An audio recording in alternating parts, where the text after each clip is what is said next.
What's up, maniacs? My name is Mex. I'm a wrestling fan, a wrestling enthusiast, a WrestleManiac, if you will. And today we are back again. Unfortunately, it is the final part of the four-part series, bringing to you guys the biggest black stars in wrestling over the year. October in the UK is Black History Month, and even though on this channel we're always talking black wrestling, we've got the Tuesday show, Wrestle Extra, where we jump into black wrestling of the current day in a bit more detail. During Black History Month, we go into the archives and we're talking about the stars of yesteryear. However, this one is still active. This one we're going to talk about today, he's still very much active, He and actually is. I forgot. he is. He I is. literally watched him like what, a week or two ago, on a GCW show. So anyway, you guys know who this is. You know the face by now. This is Earl, aka Knowledge. He's been dropping the gems on this channel. Earl, how you doing today? I'm real good. I'm really, really good. I'm excited to talk about today's subject.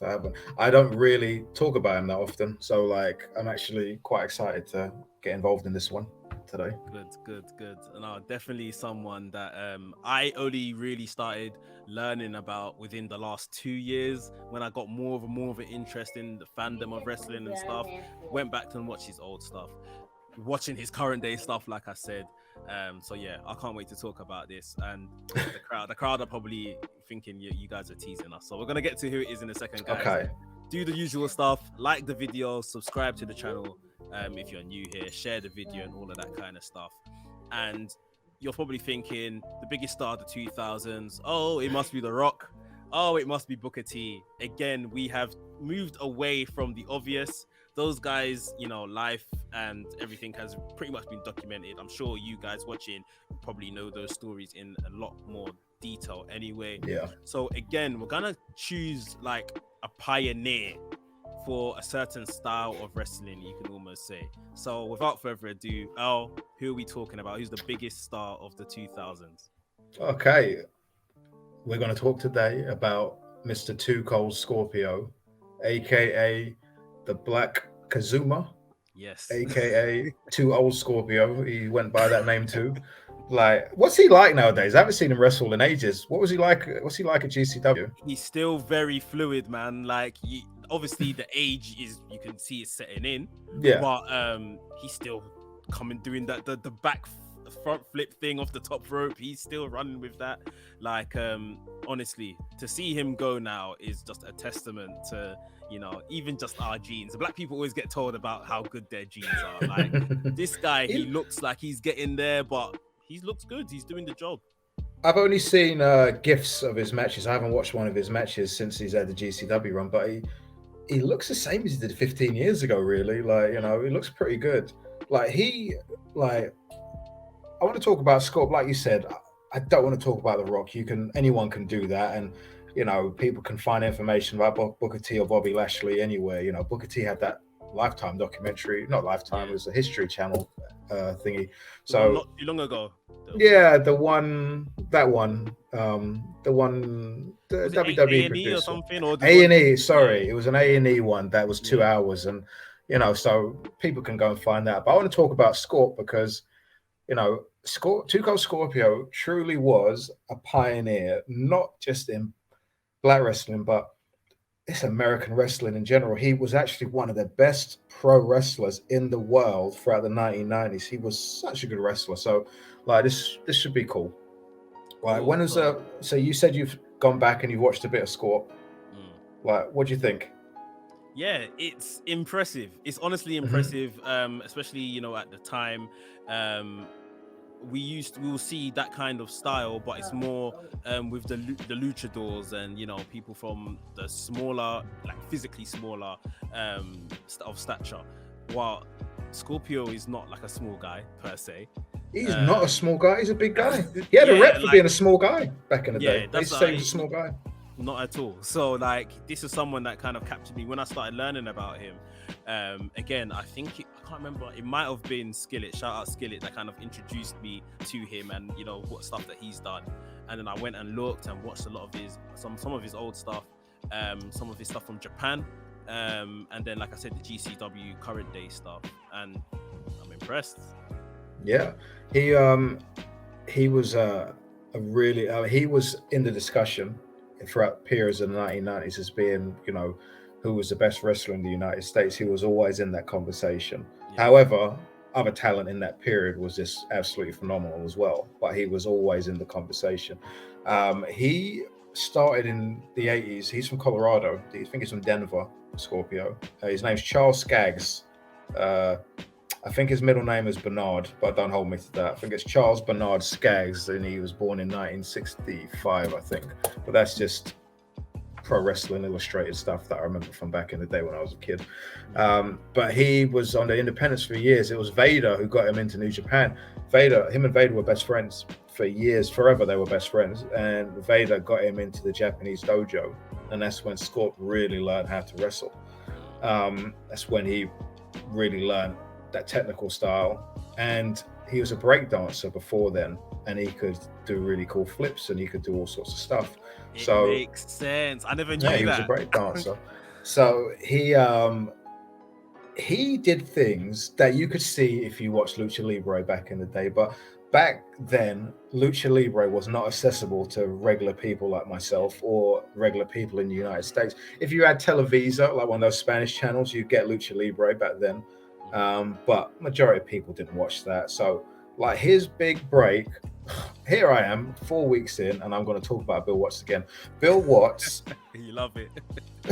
I really don't, but he's such an important piece of black wrestling. He really is. Yeah. He was in charge of WCW in 1992, and he wanted black wrestlers on TV. He got Junkyard Dog, a washed-up JYD. He got him in, and Junkyard Dog had some of the worst matches you've ever seen in your life on WCW television. And he got in Scorpio, and he put the belt on Ron Simmons, and he got in Tony Atlas too, a washed-up Tony Atlas. And these guys are all over his television. But Scorpio he debuted as Ron Simmons' mystery partner, and no one knew who the guy was. And the first move he did on WCW television, I think it might have been the first time anyone had ever done it on American television, period, was he did a 450 on the Barbarian. And if you ever watch, it was Clash of Champions, I think it was October 92. And if you see the way the building reacts to that 450, it's just like the place just explodes. And Jim Ross on commentary, it's just like you've never heard a guy react to a move that way. It was incredible if you go back and watch it. Because back then, those moves, the 450 was just, what kind of wizardry is this sort of thing? That's almost unheard of. Yeah. It's like if you go back and watch the Great Muta in 89 in WCW when he does a moonsault, and you watch Jim Ross react to that. A moonsault is so basic now. Vader was doing moonsaults, and Bam Bam Bigelow, big guys like that. And but friggin' Scorpio comes out and does a 450, and it's just like, whoa, where does this guy come from? And he was a super over guy in WCW, and he, like I said, he was in that conversation for best wrestler of that time period. Him, Benoit, Eddie Guerrero, Shawn Michaels, Bret Hart, they were all in that conversation. Bill Watts, his last day in WCW, he booked Chris Benoit against Cold Scorpio, Super Brawl 3, and it was a 20-minute time limit, and they went 19 minutes and 59 seconds. Right to the edge, and Scorpio beat Benoit with 1 second to go. Great match, and if you go and watch it, it still holds up now. But the guy was a true pioneer in terms of his technical ability, but also the aerial moves that he did. You said it yourself, he's not a small guy. Now, back then, he was considered a small guy because people back then were so large, but really, he's 6'2", he's like 240 pounds. He's not a small guy at all, but you see this guy, and he's doing perfect moonsaults, like picture perfect. The 450 was his finisher, and then he had the tumbleweed leg drop, which is he still does that now. That's the one he's doing, yeah. Dude, that is a moonsault into a leg drop, and then he rolls off. But it's like, all right, cool. Sammy Guevara does that awesome. What is it? 630. Ricochet does it. You know the one. on my video today about Sammy Guevara winning the championship, I called it like some absolute. I think I said 620, 40, 80 or something like that. I don't know what that hell was. I love that match. That was such a good match. I saw your video about Leo Rush as well. That was funny because I don't know what the hell he's doing either. He won't be doing it in 2 months. I know that much. But like, yeah. So Scorpio does this tumbleweed leg drop, and it's just like he does this. Remember, this is 1992. He's doing this move, and the place, people are going crazy. It's like, those are also on the network too. They've got to be on the network. Those old WCW TV shows. But he worked for New Japan as well. He worked for WCW throughout that period. And he worked for New Japan Pro Wrestling, and he had really, really good. Benoit, he worked against the junior heavyweights, which is madness because if you put him, you stand him against Liger and Eddie and those guys, he's so much bigger than them. But you know, his style, whatever, he flips, put him in the junior heavyweights or whatever, and he had really good matches with them. He won the WCW tag belts twice. No, once. He had it with Bagwell. Him and Bagwell were a tag team, and him and Bagwell didn't like each other. Scorpio, not a lot of people like. I think he thought that Bagwell was racist. Okay. And you know, Ernest Miller said that Marcus Bagwell was racist, and Bagwell called him the N-word a few times.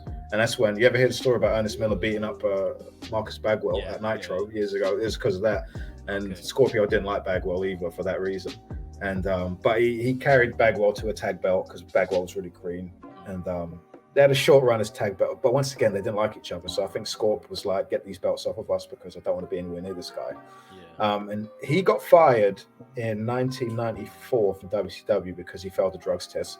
Now Scorpio was he was a big weed guy. He was a big weed smoking. It wasn't a secret either. But they were trying to crack down.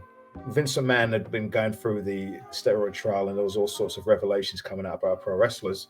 So WCW decided to drug test some people, and Scorpio was one of the guys that failed. Now other people failed too, but because they were bigger stars, they kind of let them slide. But Scorpio kind of had to pay the price for everyone else, and he worked indie dates until he showed up in ECW later on in 1994. A bit of random fact. Cold Scorpio was over here in 1993. Right, there's a famous story from Blackburn, England, right, on a WCW tour. You might have heard this story, but it was in the paper. It was a big story in 1993, and Arn Anderson and Sid had this fight at a hotel.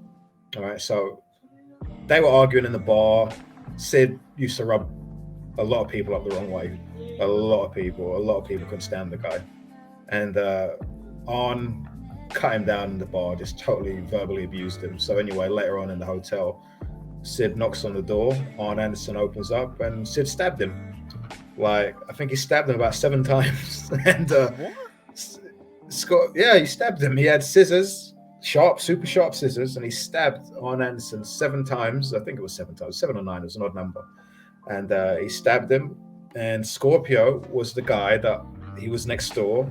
And he stopped Sid because he was friends with Sid, and he stopped Sid from stabbing Arn, and he blocked the holes in Arn's chest, and he pretty much saved Arn Anderson's life. And I think he was the only person that came out. Scorpio said that there was no one else that came out of the hotel, out of their rooms. He said some doors opened and they closed immediately after. He said Ric Flair opened up his door and closed it immediately after as well. And Arn was his man. So that's what Scorp says anyway. Scorp hates Ric Flair.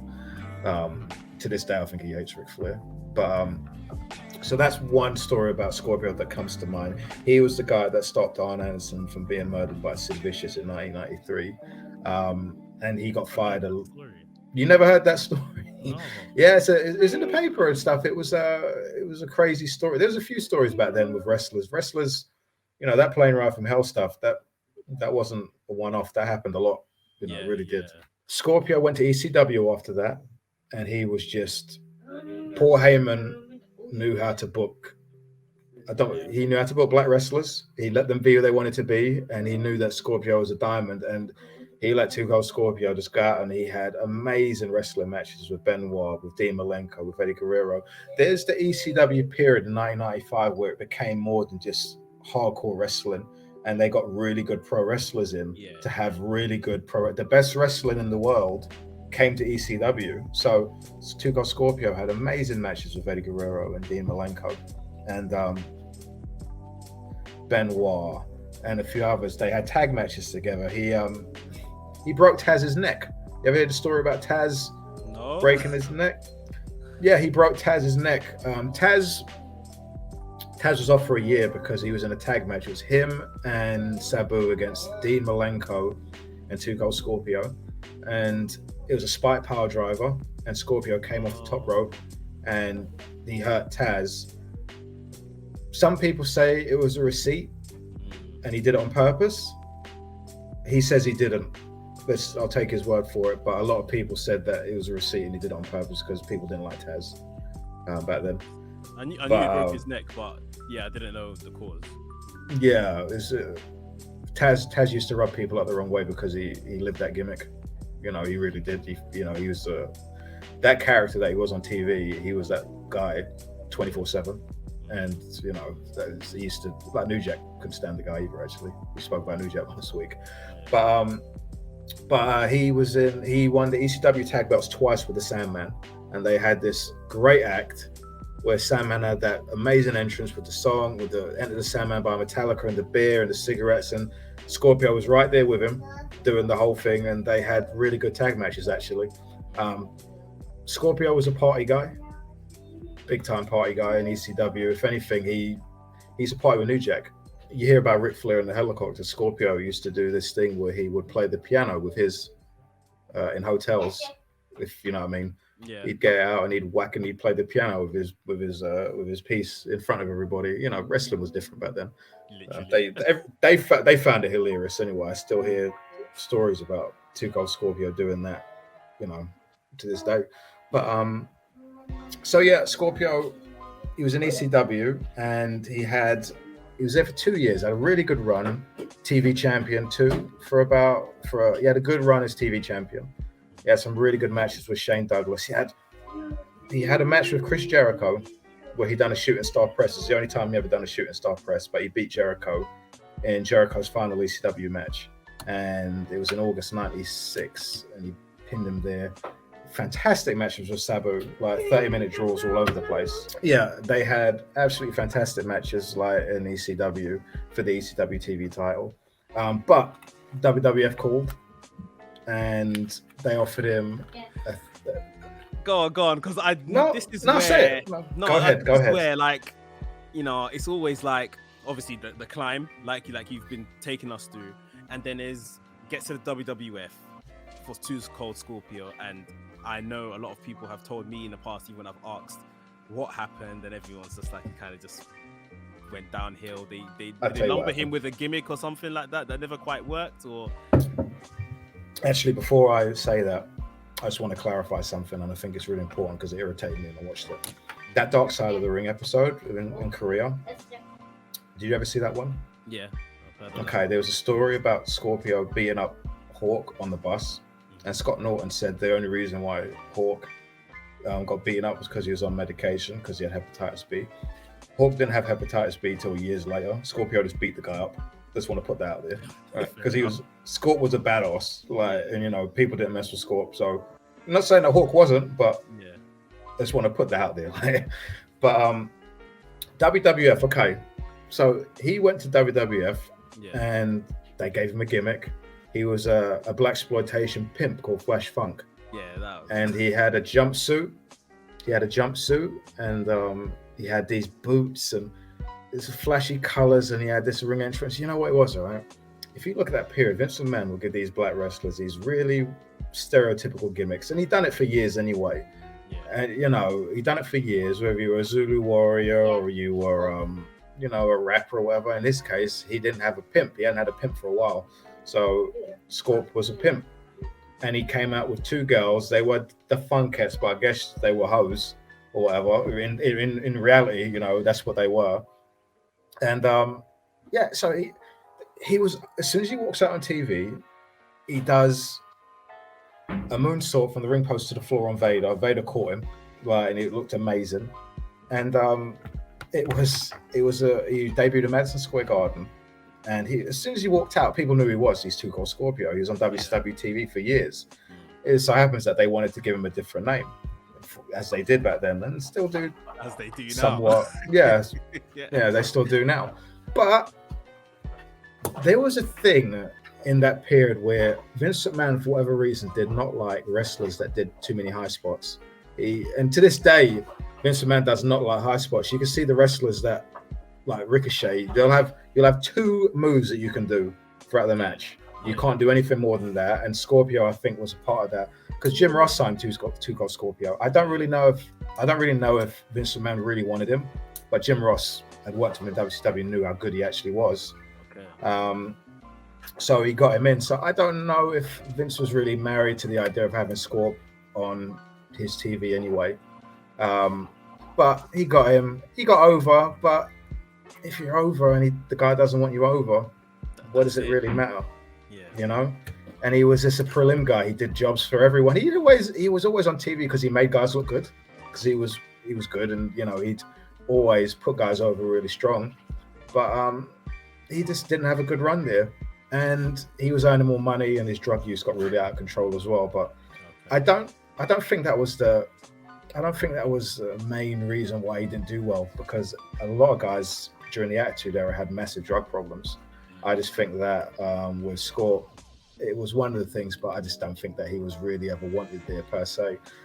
He actually got fired in '98 because he wanted to go to rehab. He realized he had a problem, and they fired him instead of sending him to rehab. Nowadays, they could never do that, but back then it was just like, get out of here. Yeah, you're disposable. No one cared about wrestlers back then, And after that, he went to ECW again. Once again, top act, did really well, and he went to All Japan with Vader, and they won the tag belts over there twice.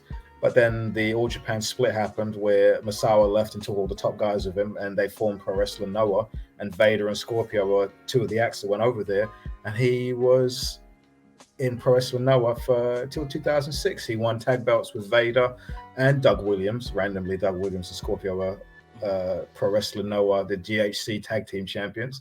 And you know what? He was having really good matches up into 2006, like really good matches. Two Cold Scorpio, his style, you think he should, the fact that he's getting older, you think that those era moves, he should actually not do them anymore. But the fact is that even in 2005, when his legs were probably shot, he was still doing them and they were really crisp. And I see, like I said, he's still working now. And those moves still look crisp. And I tell you what, he's in that position now where he's that veteran that a lot of people would have seen growing up. And I could imagine that they look up to Scorpio now that he's back in the dressing room with these guys. Just being the guy that a lot of them saw when they were kids, flying around the ring, because that's what they wanted to do back then, And he's supposed to be a really nice guy. A lot of people always like Scorpio. Like, he's supposed to be a funny guy. And like I said, this super, super talented. Like, he always was talented. And I think he doesn't get his flowers for being the pioneer that he really was. People talk about Benoit and Eddie because they were stars other places, like big stars. They became world champions. But during that period in the 90s, him, Malenko, Johnny Smith, those guys were also talked about in that conversation as being super talented wrestlers that could always get the job done, would always perform at a top level, and they could make anyone look good at any point. So, Scorpio is, you could make an argument that Two Cold Scorpio was the best black wrestler up to that period in history in terms of work. People have said that. I've heard that argument. Up to that period, who's a really good wrestler? Butch Reed was a great wrestler, but Scorpio was better than Butch Reed. And Ernie Ladd was a good wrestler for his time, and Bearcat Wright was a decent wrestler for his time, but not like Scorpio. Scorpio was not just a great black wrestler; he was a great wrestler. Stop, it's true. And like you said, the guy again has been said to be a nice guy. I'm sure he wouldn't be getting booked today, if he wasn't a nice guy, because like you say, the locker room was a very different place then to what it is now.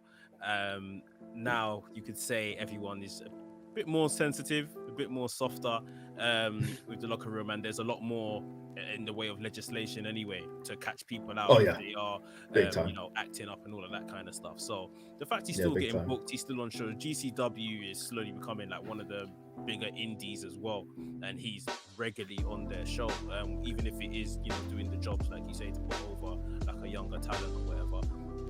He wouldn't be in that position if he couldn't go, number one, and number two, Yeah. if he wasn't a decent person to work with. So yeah, credit to Cold Scorpio, like you said, a kind of an innovator within this particular style of wrestling at that time. Any last things you want to drop in there regarding him? Oh man, I could say a lot about Cold Scorpio. A match to watch, matches maybe? to look out for. Okay, matches to look out for. I'm going to say he did a match with Sabu at CyberSlam 96, which would have been February 1996. I think it's on the network, CyberSlam 96. It is a 30-minute draw, and at the time, it was a fantastic match. Now, probably a bit dated because of all the tables and stuff. There's a lot of cheer shots, and I don't think a lot of matches like that age very well. But if you put yourself back into 1996, the match was fantastic. Yeah. Any of his matches in ECW and WCW with Chris Benoit, always must watch. He had a really good TV title match with Eddie Guerrero in 1995 on ECW TV as well. WWF, did you have any? I don't think there's anything worth watching in WWF. I don't think so, but his tag match with him and Vader against Misawa and Ogawa when they lost the belts to them was a really, really, really good match. There's a lot of gems in the Pro Wrestling Noah tag team division that him and Vader had. Like, don't get me wrong, they're on the downside of their career, but they still had enough to a point where Vader was still a bloody good wrestler. And Vader was... I've got something to say about Vader after, but Vader was an amazing wrestler for his time period, and he was still good at that period, and Scorp was still had enough in him. And Misawa clinging onto it a little bit, but put a lot together. They were so smart, really good matches. So yeah. Oh, we appreciate you, man. You've taken us through a journey, 4-part series of all of these guys that need to be given their flowers, from Rocky Johnson, Junkyard Dog. We spoke about New Jack and Bill Watts. Bill Watts, can't forget Bill Watts popping up in all of these stories. Yeah. And today we obviously speak about Cold Scorpio. So guys, please make sure you check out the other videos in the series if you haven't already. We will do some more work together. You will see Earl back on this channel, dropping that knowledge on us, whether it's black wrestling or just wrestling in general, throughout the years. You heard the man, he studied the Observer, he's got the tapes, so you're definitely gonna pull that knowledge out of him and kind of educate ourselves. Like I've been doing, I've been showing off merch between from other black wrestlers, media people, whatever. This is one of my own that I'm working on right now. The WrestleManiac look UK at that logo. It's coming soon, people. You guys have been saying, "Oh, Mex, is there any merch?" It's coming soon. I'm working on it. I gotta get one. The bit of the perfectionist gene is holding me back, but it's gonna be you guys very soon. So I appreciate all the support on this series. Oh, you've been fantastic, taking us through the years. Any last words in regards to even just black wrestling today and how you feel, it's kind of progressed and where it is? Oh, black wrestling, man! I tell you what. I mean, I don't watch WWE. It's just I don't watch it at all. I'm not. I feel like I'm taking things down a bit. No, I don't watch WWE at all for various reasons. But it's great to know that so many black wrestlers are on WWF television. That's their directive. They want more ethnic minorities on television, and I don't. People need to understand as well. I don't think that this is like. It's new, and there are black wrestlers on television, but Vince McMahon isn't doing this in the kindness of his heart. It's just what they need to do right now because, for years, pro wrestling with black people was always a token kind of thing. Every territory had one. Every territory. Coco Beware was a WWF guy. They had him. Or when he left, it was Virgil. Virgil was hanging around for years. But it's great to see so many different black wrestlers all over WWF television. There's so many young, talented wrestlers in AEW too. Some of those guys are going to be something in a few years. Yeah. Lee Johnson, especially Lee Johnson, he's really talented. But it's really cool. Will Hobbs, powerhouse Hobbs. Butch Reed, co-signed him. Yeah, he co-signed him. I actually thought that they were going to call him Hacksaw Will Hobbs or Hacksaw Hobbs or something like that, Mm. but they went for Powerhouse instead. But yeah, you know, black wrestling, as far as where it came from, as an area territory, having one guy, and then you had, you know, Rocky Johnson or Annie Ladd being top stars that would travel around, to now when there are so many black wrestlers on television, not only getting spots on TV, but actually getting pushed in main events. And you know, Lashley and Big E Langston was the main event the other day on television, and that's a regular thing now. Back in the day, that would never happen. Like, never be a top I mean, two black guys in the main event. we've spoken about men today. Even just as you mentioned that Sasha Banks, Bianca Belair, main event in night one of Yeah, WrestleMania earlier this yeah, year. that's amazing. Mm. There's so many black women's wrestlers, like, and they're really good too. WWE have got loads, and AEW have got a few as well. Back in the day, women's wrestling, black wrestlers, there wasn't, you know, the Moolah. There was like one or that's a lie. There were a lot of black female wrestlers back in the day, but you know, years ago they could only wrestle each other because that's just how things were back then. And then over time, when Fabulous Moolah was running wrestling, you know, she wasn't giving any of those black girls a chance really. So it's really nice to see that change in wrestling. And it's not only there as well. You could put on Impact TV and you can see so many wrestlers. And you know, GCW have got black wrestlers working there. There's a lot of black wrestling, and it's really good to see. Even in the UK, I know there's some. It would be great if they were featured more.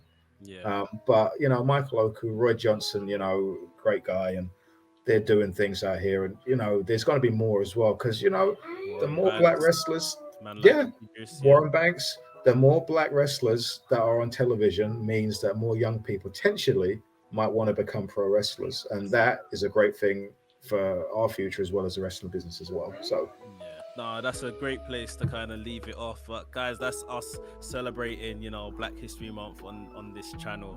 Like we said, we talk Wrestle Extra every Tuesday to come get our dose of black wrestling on a week-to-week basis of what's going on. So always come and join us. Massive thank you to Earl for joining us, giving us his time to take us through, again, like I say, these stories.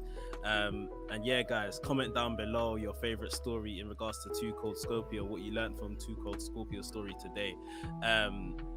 Loads of videos on the channel, new stuff coming out all the time, so make sure you subscribed if you are new here, and drop the video a like as well, a thumbs up, to just let us know you liked it. WrestleManiac UK signing out, and I'll see you soon.